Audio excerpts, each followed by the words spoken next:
Hello, I'm Amelia Lummis. I'm a singer-songwriter currently studying songwriting and performance at university. And I've written over 110, maybe 115 songs. And today I am going to be reacting to r/nostupidquestions. It's a subreddit where people can ask anything they want to and hopefully not get judged for it. And yeah, I'm gonna react to some music-based ones. Let's get right into it.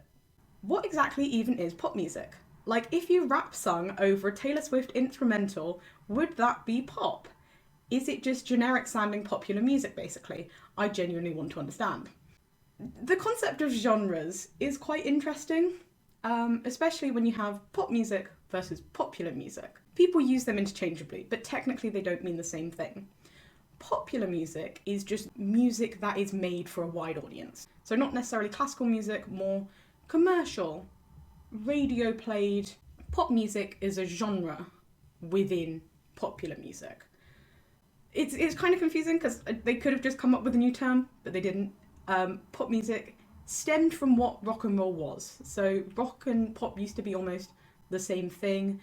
Then rock became its own thing. Now it means anything. Basically, the concept of genres is very murky, and there are lots of things where people go, oh, well, it's indie pop, it's indie rock, it's rock pop. Nothing means anything. But there are characteristics that pop music tends to have. It tends to have potentially simpler chord sequences, repetitive lines, hooky, big choruses, singable, danceable. Those are characteristics that are featured within pop music. So if you had a Taylor Swift instrumental and you rapped over it, I think, dependent on what you're considering rap, because again, there are lots of different types of rap and things that could fall under rap just in general, I think it would be more likely rap, because the characteristics that rap has would be taken over before you go to, oh, but what's the backing? Because a feature of rap is that it's, talky over a backing. So it would be rap over a backing, and it doesn't really matter what the backing is. Basically, genres are a weird thing, and what some people would consider pop music, others wouldn't. But personally, I feel like if you rapped over almost anything, it would fall under rap rather than whatever you're rapping over. Hope that made sense. Anyway, next one. Will we ever run out of original music? Music is always being created, but there's surely a finite number of chords and melodies available. Is it possible we will run out of new music someday? I think this is a really interesting question, and I think there are a million ways you could kind of look at it. But within my personal opinion, and other people will say, oh, we already have, music already all sounds the same. Maybe that's a bit cynical, but there are people who do think that we are already running out of music. I disagree. In my opinion, there aren't a finite number of chords and melodies because of how many things go into a song. The number of different possibilities are ridiculous. You have the chords, for starters, and if you look into it, there are already so many songs with the exact same chords that they sound different and you wouldn't know because of the other things that come into music. And that's just with the exact same chords. And that's ignoring the fact that there are all of the different keys. There are all of the different orders that you can put those chords in. Are you changing key? Are you strictly following it, or are you modulating? Are you going to add anything to the chords? You can have sevenths, ninths. It all changes the sound and the overall feel to it. And that's not even getting into anything else, that's just chords. Then you have rhythm, time signature, 4/4. Lots of songs are in 4/4. You have songs that are in 3/4, 12/8, 6/8, and they will all have different feels to them. That's ignoring tempo. The different tempos that songs can be in drastically change how they sound. You can have really, really slow songs that are the same chords as a really, really quick song, and your brain wouldn't even necessarily associate them because they're different. You have the melody. With all the notes that you have, even if you're staying within key, the chances that you're going to get the exact same melody and then never be able to find a new one it's just not going to happen because of how many different possibilities there are and how many different things there are that come into a final song. There's the instrumentation, there's the production. Technically, you can say maybe chords are being overused, but if it produces different songs, one could argue that no, you won't ever run out of music. And there is lots of stealing or creative borrowing, whether kind of subconscious or intentional, and that is just a feature of music. You're not ever going to be able to produce something that's completely original because you have been influenced by everything you've already listened to in your life before. So you're never going to be able to produce something that's not got any sort of influence whatsoever. So maybe you are running out of original music, but maybe it wasn't ever there to begin with. All music has some sort of influence. A lot of it will have influences from the 70s, the 80s, even songs that came out only a couple years ago. But that's influence. It doesn't mean that there's no originality. Next. Is rock music no longer mainstream? I'm a millennial, and when I was growing up, alt-rock music, nu metal was dominating the charts. Groups like Linkin Park, RRHCP, Green Day were everywhere on the radio. As I grew older, music and radio became a less important part of my life, so I stopped really paying attention. But recently I decided to take a look at what rock bands people were talking about these days, and it seems to be basically all the same groups I knew when I was growing up.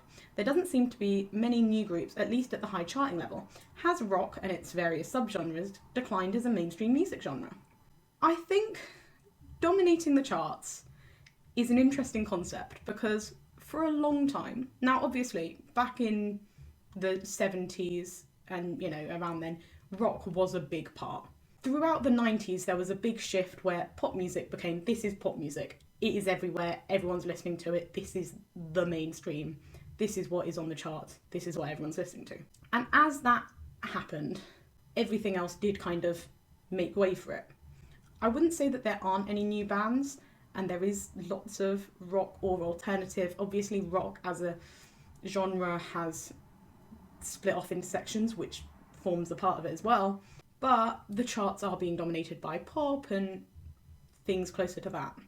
Doesn't mean there aren't more bands, there are probably more than ever, but pop is so big that it's not necessarily in the charts or in the mainstream media, but it depends on what you're looking for. If you're into rock music, I can guarantee you will be able to find a lot. And there is also an element of nostalgia. People still like them because they were good enough music then for people to listen to. Some people will still be listening to what they used to. Other people like listening to old music. I personally like listening to music that came out when I was maybe 1 year old.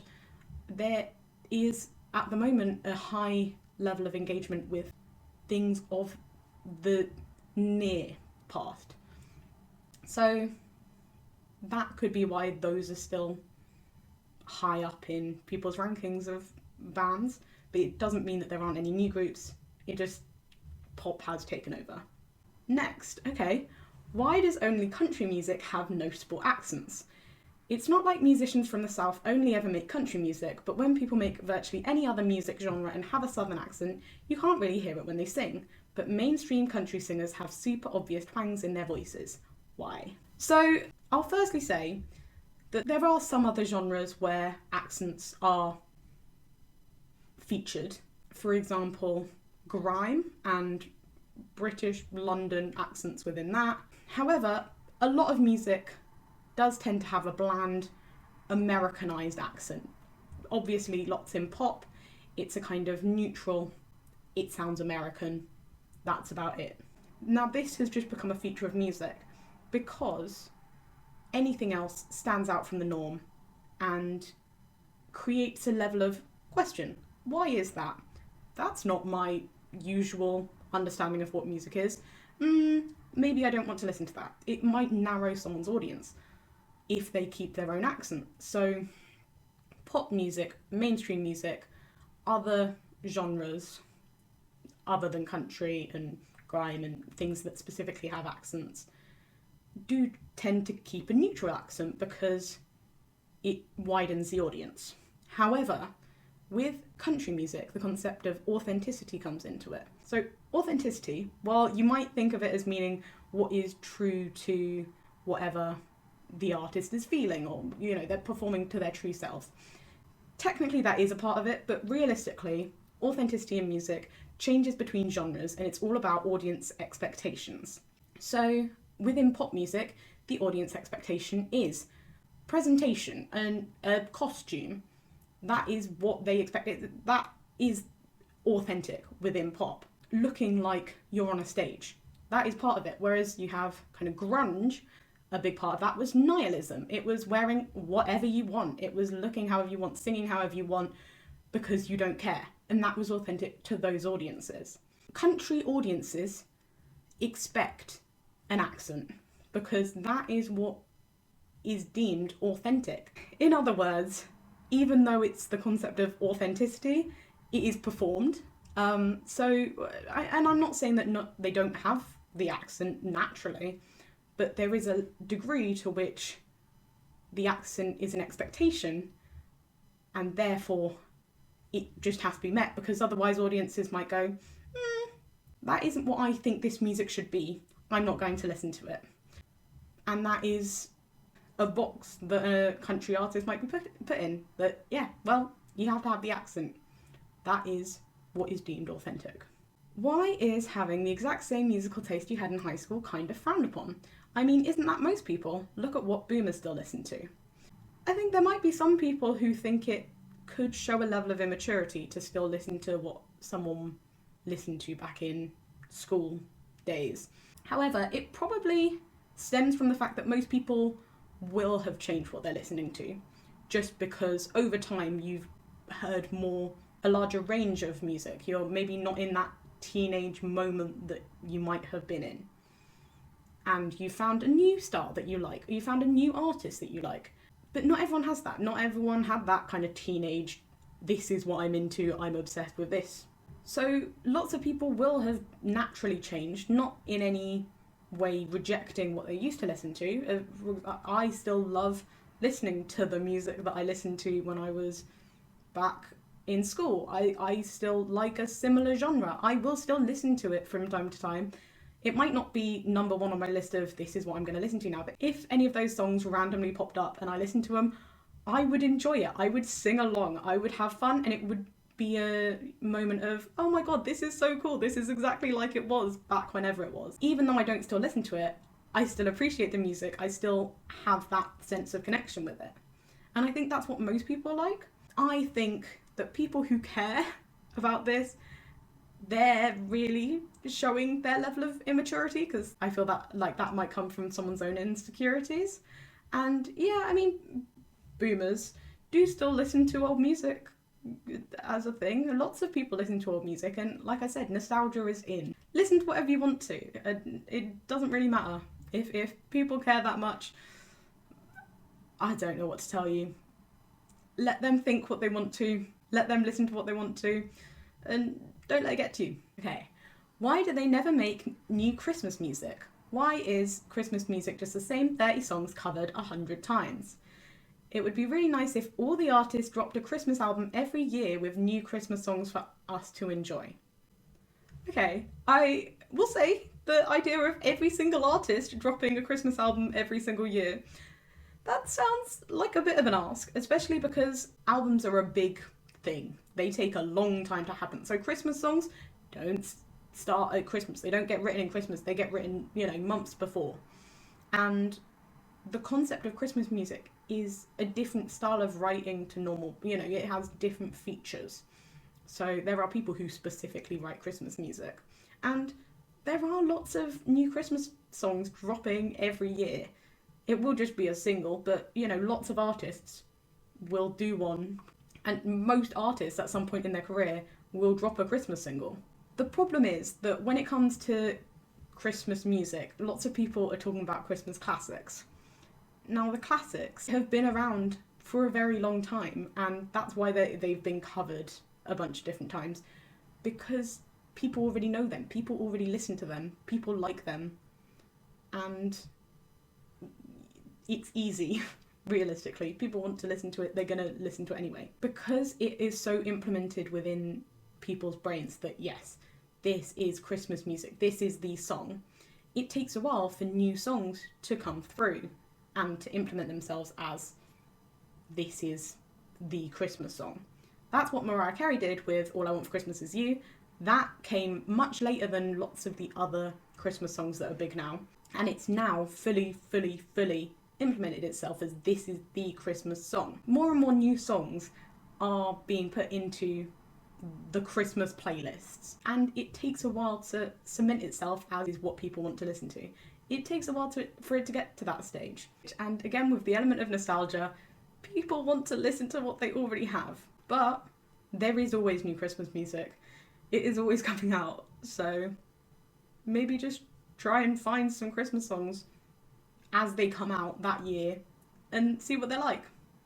They might not necessarily get as much radio time as some of the others, but I'm sure there are enough decent ones coming out every year. And that was the last one. I think these questions were actually really interesting, and I will definitely be having a look and seeing if there are other music ones that I can react to at some point. If anyone else has some silly random music questions that I might or might not know the answer to, leave them down in the comments. That'll be fun. If you've liked this video, please like, comment and subscribe. I really appreciate it. I post some reaction-y videos, some videos that are my own music. So yeah, please check out my other videos too. And I will see you in the next one. Bye!